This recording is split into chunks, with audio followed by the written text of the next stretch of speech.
বাংলাদেশের অন্তর্বর্তীকালীন সরকারের প্রধান উপদেষ্টা অধ্যাপক মোহাম্মদ ইউনূস আজকে আমি 19 বছর পর আবার বেইজিং আপনার সাক্ষাৎকার নেওয়ার সুযোগ পেয়ে আমি নিজেকে খুব গর্বিত বোধ করি। কারণ 2006 সালে যখন আপনি প্রথমবার চীন সফরের সময় চীনে বাংলাদেশ দূতাবাসে আপনার সাক্ষাৎকার নিয়েছি। তো এবার আপনি বাংলাদেশের অন্তর্বর্তীকালীন সরকারের প্রধান উপদেষ্টা হিসেবে আবার চীন সফর করলেন, বেইজিং এসে আপনার অনুভূতি কি?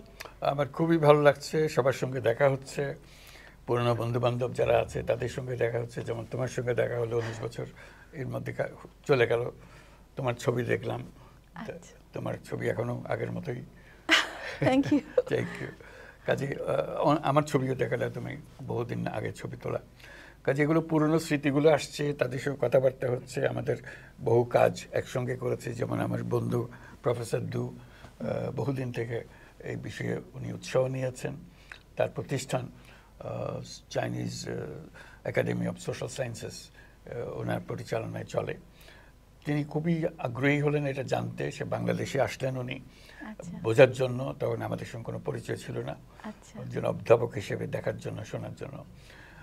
সেই যে শুরু হলো, তারপরে এটার প্রেমেই পড়ে গেল, আর ছাড়তে পারে নাই। এটা সারা চীনের বিভিন্ন জায়গায় গিয়ে তাদের এই কর্মসূচি তারা প্রচার করেছে, গ্রহণ করেছে। তার মাধ্যমে এখানে micro credit association of China এরকম একটা বড় প্রতিষ্ঠানের সৃষ্টি হয়েছে। অনেকে এটার অনুকরণ করেছে, যার ফলে অ্যাসোসিয়েশন সৃষ্টি হয়েছে। তারা বাৎসরিক সম্মেলন করে, নানা উৎসব করে।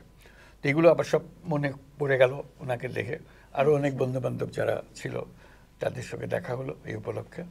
ওর পরিবর্তনটা তাদের নজরে পড়ছে। আগে ছিলাম আমার নিজের কাজ নিয়ে, এখন আবার কি সরকারের মধ্যে ঢুকে কি বিপদে পড়লাম সেগুলো বুঝতে চাচ্ছে তারা, কি হবে, কেমন হবে। তো সার্বত্রিকভাবে যেটা হলো, ভীষণ রকমের একটা সমর্থন সবার কাছ থেকে পেয়েছি, বিশেষ করে চীন সরকারের পক্ষ থেকে। তাদের সমর্থন একেবারে সীমাহীন সমর্থন। কাজেই আমাদেরকে এটা আনন্দ দেয় যে এরকম এই পরিস্থিতিতে চীনের সমর্থন পাওয়া, তাদের সহযোগিতা পাওয়া আমাদের জন্য খুবই দরকারি। কারণ আমরা বড় রকমের সংস্কার করতে চাই, দেশকে নতুনভাবে গড়তে চাই। সেখানে অনেক প্রয়োজন, অনেক সাহায্য সহযোগিতার প্রয়োজন আছে এবং সমর্থনের প্রয়োজন আছে। সব মিলিয়ে এই সফরটা খুবই সুন্দর হয়েছে। আচ্ছা, আপনাকে অনেক ধন্যবাদ। কারণ অনেক বছর পর আবার আপনার সামনে বসে আপনার চোখ দেখে নিজের মনে এখন শান্তি পাচ্ছি। তো আপনাকে ধন্যবাদ। তো প্রফেসর দু, তো তিনি বিশেষ করে আপনাকে উল্লেখ করেছেন এবং আপনার সাথে একটা সাক্ষাৎকার নিতে চেয়েছেন। তো আপনার মনে আপনি কিভাবে প্রফেসর ইউনুসকে মূল্যায়ন করলেন?我们是中国社会科学院农村发展研究所的。 সংক্ষেপে বলি, আমি চীনের সমাজবিজ্ঞান একাডেমির গ্রামীণ উন্নয়ন ইনস্টিটিউটের গবেষক। দারিদ্র্য নিয়ে গবেষণার সময় আমরা খেয়াল করেছি অধ্যাপক ইউনুসের নেতৃত্বে গ্রামীণ ব্যাংকের একটি দল 1976 সাল থেকে পরীক্ষামূলকভাবে কাজ শুরু করে।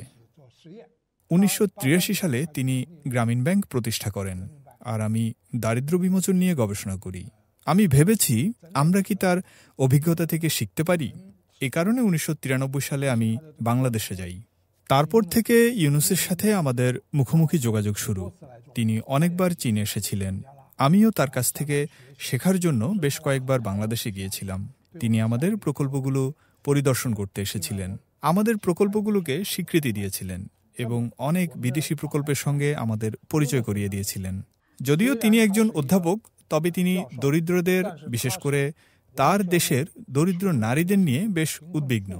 আমার চোখে তিনি একটি সামাজিক উদ্যোগ প্রতিষ্ঠা করেছিলেন, আর এই লক্ষ্যেই তিনি সবসময় প্রচেষ্টা চালিয়ে এসেছেন। তিনি যে কেবল শান্তিতে নোবেল পুরস্কারে জিতেছিলেন তা নয়, বিশ্বজুড়ে থাকা দারিদ্র্য বিমোচন সংশ্লিষ্ট ব্যক্তি ও সংগঠনগুলো কিন্তু অধ্যাপক ইউনুসের ভূয়সী প্রশংসা করে। 这么一个的状况。好的，那我一会儿我再问您问题哈，先请刘教授再讲讲他的感受。তিনি বিশেষ করে উল্লেখ করেছেন যে আপনি গ্রাম অঞ্চলে গরিবদের জন্য যেভাবে ক্ষুদ্র ঋণ যে সিস্টেম চালু করেছেন, এটা শুধু বাংলাদেশ নয় এবং চীন সহ বিশ্বের অনেক দেশের সাথে অনেক দেশের লোকেরা তারা উপকার পেয়েছেন। আমি জানি চীনের ইউননান এবং জিয়াংসু অন্য কিছু প্রদেশে তারাও ক্ষুদ্র ঋণের যে নমুনা করেছেন এবং গ্রামীণ ব্যাংকের মডেল অনুসরণ করেছেন। তো আপনি চীনের গ্রাম অঞ্চলের নারীদের জীবন উন্নয়নের জন্য আপনার বিশেষ অবদান আছে, এই জন্য আপনাকেও ধন্যবাদ। এখন চীনের এমন সংস্থার উপর আপনার কি ভরসা, কি প্রত্যাশা? প্রফেসর দূর কারণে চীনের গভীর অভ্যন্তরে যাওয়ার আমার সুযোগ হয়েছে, যেখানে খাবার পাওয়ার সমস্যা ছিল, থাকার জায়গার সমস্যা ছিল। এমন সব খাবার খেতে হয়েছে যেসব খাবার আমি কোনোদিন জীবনে খাইনি। ফরিং ভাজা, বড় চ্যালেঞ্জও ছিল। ফরিং ভাজাও খেতে হয়েছে, মজা লেগেছে, ভালো লেগেছে। তো নিচে নিয়ে গেছে এই জন্য যে দারিদ্র্যটা বোঝার জন্য, চীনের মধ্যে কি পরিমাণ দারিদ্র্য আছে, সেই দারিদ্র্যের কঠিন রূপ এটা দেখে মনে হলো যে দরিদ্রের চেহারা দুনিয়ার সর্বত্র একই, সেটা চীনে হোক, বাংলাদেশে হোক, অন্য দেশে হোক। সেটার কি সমাধান আছে?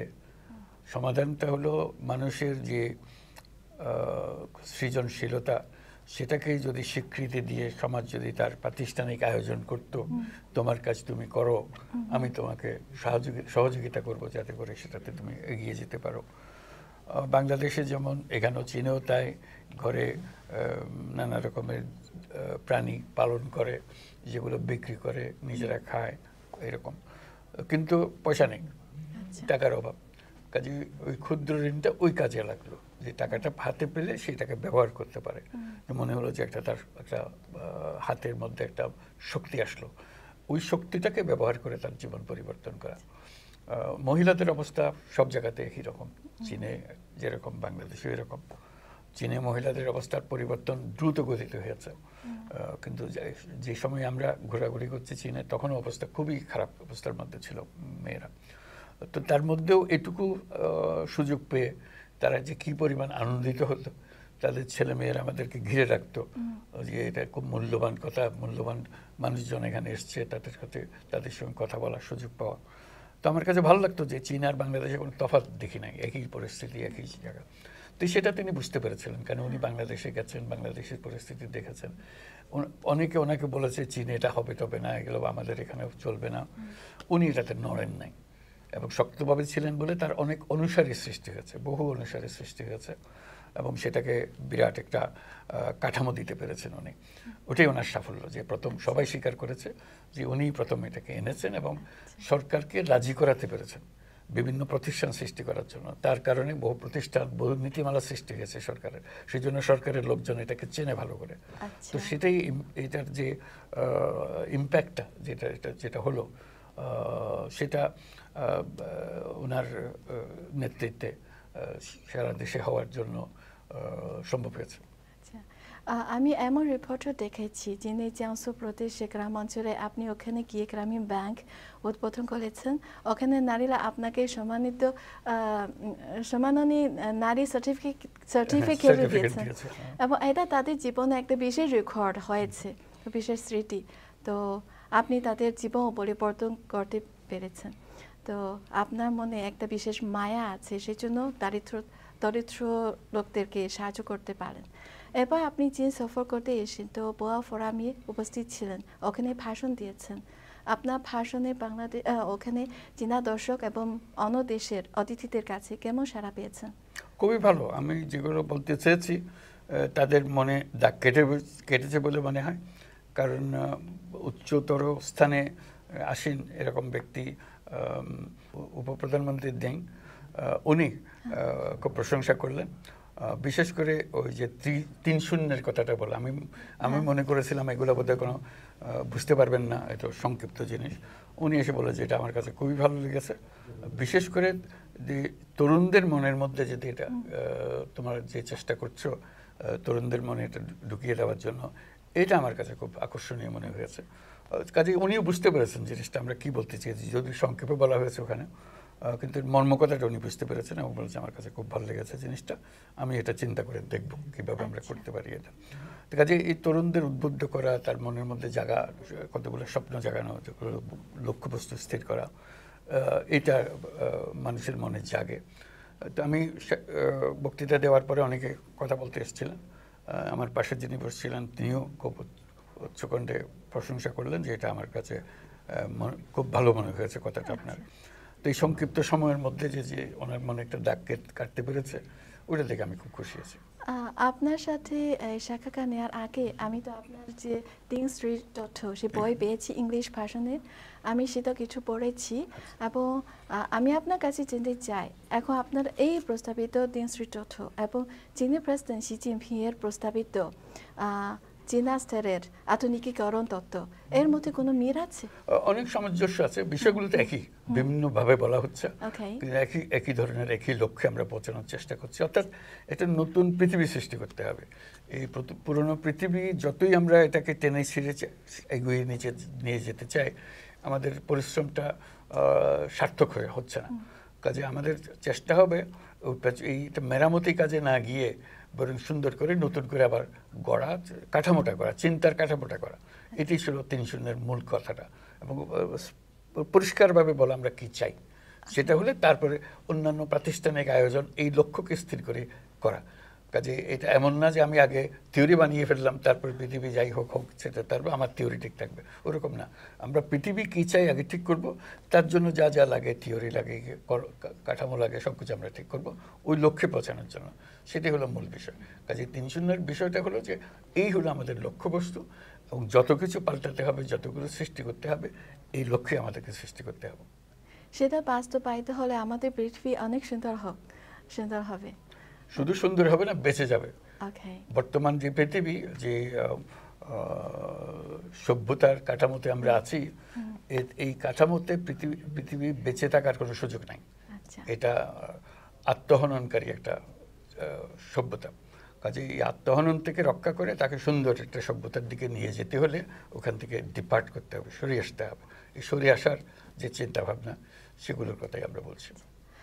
আমি জানি আপনি চীন সফরে কয়েকদিনে অনেক থাইড প্রোগ্রাম আছে, এবং আজ সকালে আপনি চীনের প্রেসিডেন্ট শি জিনপিং এবং ভাইস প্রেসিডেন্ট সাথে হানচেন সাথেও সাক্ষাৎ করেছেন। আপনাদের সাক্ষাতের আলোচনা কেমন হয়েছে? খুবই ভালো হয়েছে। উনি মনে করতে পারলেন, প্রেসিডেন্ট শি মনে করতে পারলেন যে তার সঙ্গে আমার 2009 সালে, তখন তিনি ভাইস প্রেসিডেন্ট ছিলেন, তারই আহ্বানে ওনার অফিসে গিয়েছিলাম, আলোচনা হয়েছিল, মাইক্রোক্রেডিট নিয়ে আলোচনা হয়েছিল, সেটার কথা উনি উল্লেখ করলেন। ওনার মনে দাগ কেটেছে সেটাও বললেন। উনি ফুজিয়ান প্রভিন্সের গভর্নর ছিলেন, সেই সময়ে তার এই সমস্যাগুলো ছিল সেটার কথা উনি উল্লেখ করেছেন, এবং এই চিন্তা, মাইক্রোক্রেডিটের চিন্তাটা তার কাছে খুব মনে ধরেছে, সেটা উনি উল্লেখ করেছেন। কাজে এটা একেবারে যে একজন অপরিচিত লোকের সঙ্গে দেখা হচ্ছে সেরকম না। তার স্মৃতিতে অনেক কিছু আছে যে কারণে উনি স্মরণ করতে পেরেছেন তার গভর্নর হিসেবে তার অভিজ্ঞতা, দারিদ্র্যের সঙ্গে যে উনি চেষ্টা করেছেন দারিদ্র্যের পেছনে ছুটা এবং তাদেরকে দারিদ্র্যমুক্ত করার, সেই কারণে কি কি উপায় হতে পারে সেই উপায়গুলোর মধ্যে এটাও তিনি উপায় হিসেবে গ্রহণ করেছিলেন। সেই জন্যই ওনার মনে এটা এখনও রয়ে গেছে। তো আমাদের আলোচনা খুবই সুন্দর হয়েছে।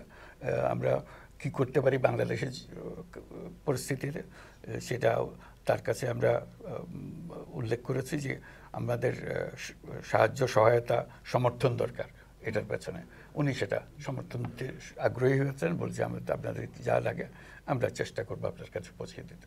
আচ্ছা, তো একটু আগে যখন তিনি উল্লেখ করেছেন, তো আপনার যে প্রচেষ্টায় তিনি মনে করলেন তখনকার যে 30 বছর আগের কথা, তখন থেকে তিনি বুঝতে পেরেছেন বাংলাদেশ থেকে আমরা অনেকেও শিখতে পারি। কারণ এই কথাটা আমি প্রথমবার যিনি একজন সিনিয়র প্রফেসর কাছে শুনেছি।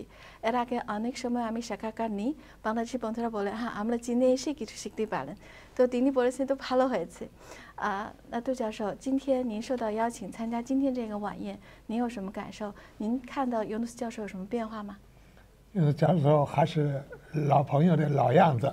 তিনি এখনো আমার পুরনো বন্ধুর মতোই আছেন, যদিও তিনি আমার চেয়ে 5, 6 কিংবা 7-8 বছরের বড়। তার বয়স ইতোমধ্যেই 86 বছর হয়েছে, এখনো দিব্যি সুস্থ। এখন দারিদ্র্য বিমোচনের ক্ষেত্র থেকে তার দেশের রাষ্ট্রীয় নেতার পদে আছেন। তিনিও শিখছেন এবং আরও বৃহত্তর পরিসরে ভূমিকা পালন করছেন। তিনি আমাকে যে ধারণা দিয়েছেন, তিনি অত্যন্ত দায়িত্বশীল ব্যক্তি। সত্যি কথা বলতে এটা সহজ কাজ নয়। তিনি নিজের সুপরিচিত ক্ষেত্রে অতুলনীয় সাফল্য অর্জনের পাশাপাশি এখন দেশের জন্য অপরিচিত ক্ষেত্রে নতুন পথ সুগমের কাজ করছেন। তাকে আমি খুব শ্রদ্ধা করি। দেখুন, অধ্যাপক ইউনুস চীনের চিয়াংশুতে গিয়েছেন, গ্রামে গিয়েছেন। তিনি আমাদের সাথে দেখা করতে এসেছিলেন। একটি ক্ষুদ্র ঋণ ব্যবস্থার সুবিধাভোগী নারী তাকে সনদপত্র দিয়েছেন। 给他的一个 অনেক 荣誉证书 এই অনুষ্ঠানে তিনি উপস্থিত হয়ে অনেক আনন্দ, 给他 এবং 一 তিনি মনে করেন বহু বছর পর 这个 আপনাকে 呢 দেখে 也 আপনি 是 তো আগের মতো 这个他到这个点儿上 最基 তখন 层的 আপনি তো 点儿 একদম 上 গ্রামাঞ্চলে 来 গিয়েছেন, 在这个 তাদের সাথে খুব কাছে চর্চা করেছেন, এবং তিনি আপনাকে এমন শ্রদ্ধা করলেন কারণ আপনার নিজে সুপরিচিত ক্ষেত্র যে বিশেষ অসাধারণ সাফল্য অর্জন করার পাশাপাশি এখন আরেকটা বড় চ্যালেঞ্জ নিচ্ছেন, এবং এটা খুব সাহসী ব্যাপার এবং খুব কঠিন বিষয়, কিন্তু আপনি এটা নিচ্ছেন এবং দেশকে একটা সংস্কার নতুন পথ খুঁজে নেওয়ার জন্য আপনি আপনার দেশকে নেতৃত্ব দিচ্ছেন। তিনি আপনাকে শ্রদ্ধা করলেন, 特别希望他能在这个领域里头也取得成功。 তিনি আশা করলেন আপনি এখানেও বড় সাফল্য অর্জন করবেন। আমার শুভানুধ্যায়ী হিসেবে ওনার কামনা এবং পূর্ণ হোক তিনি এটা আশা বলেছেন করি। আপনি যদিও তার চেয়েও 6-7 বছর বয়স বেশি, কিন্তু আপনি দেখতে অনেক ইয়া মনে হচ্ছে। You have to come to Bangladesh. 所以你还请您叫孟加拉去。আজকে তো চীনের কিছু বড় শিল্প প্রতিষ্ঠান প্রধানদের সাথে আপনাদের সামিট ছিল। তো চীন ও বাংলাদেশের দ্বিপাক্ষিক সম্পর্কের মধ্যে অর্থনীতি ও বাণিজ্য একটা গুরুত্বপূর্ণ অংশ। তারা আপনি মনে করলেন এই ক্ষেত্রে আর কি কাজে অগ্রগতি হতে পারে? সব বিষয়ে অগ্রগতি হতে পারে। আজকে সবার সঙ্গে বসলাম, সবার সঙ্গে আলোচনা হয়েছে, প্রাথমিক আলোচনা হলো, তারা আসবে, বাংলাদেশে আসবে, আরো নতুনভাবে কি কি তৈরি করা যায়। আমরা বর্তমানে যে সুযোগ সৃষ্টি হয়েছে সেই সুযোগগুলো গ্রহণ করার জন্য তাদেরকে আহ্বান জানালাম। তারা খুব সাগ্রহে সেটাতে সম্মতি দিয়েছে, তারা আসবে। আমরা চীনে অনেক বন্ধু পেয়েছি, এই বন্ধুত্ব এখন আমরা আমাদের কাজে লাগাবো যাতে করে একসঙ্গে মিলে আমরা নতুন বাংলাদেশ গঠন করতে পারি। আচ্ছা, 14 বছর 2025 হলো চীন ও বাংলাদেশের কূটনৈতিক সম্পর্ক প্রতিষ্ঠা 50তম বার্ষিকী এবং চীন ও বাংলাদেশের সংস্কৃতির বিনিময় বর্ষ। তো এই বছর দু দেশের সম্পর্ক আরো গভীর করার জন্য অন্তর্বর্তীকালীন সরকারের কোনো উদ্যোগ আছে? আমরা সবসময় চেষ্টা করবো এই সম্পর্ক গভীরতর হোক, ঘনিষ্ঠতর হোক, এটা আমাদের চেষ্টা থাকবে, এখনো আছে। আর এই উপলক্ষে আমরা সেই চেষ্টা করে যাব। সেই কারণেই এখানে আসা, সবার সঙ্গে দেখা করা, এখানকার দেশের যারা নেতা আছেন তাদের সঙ্গে বৈঠক করা, তাদের সঙ্গে আলাপ করা, এটা আমরা করতে পেরেছি। এবং আমরা মনে করেছি যে আমাদের কথাগুলো তারা খুব মনোযোগ দিয়ে শুনেছেন এবং আমাদেরকে সমর্থন করবেন। সবাইকে ধন্যবাদ। আচ্ছা, আপনাকে অনেক ধন্যবাদ আমাদের সাক্ষাৎকার দেওয়ার জন্য।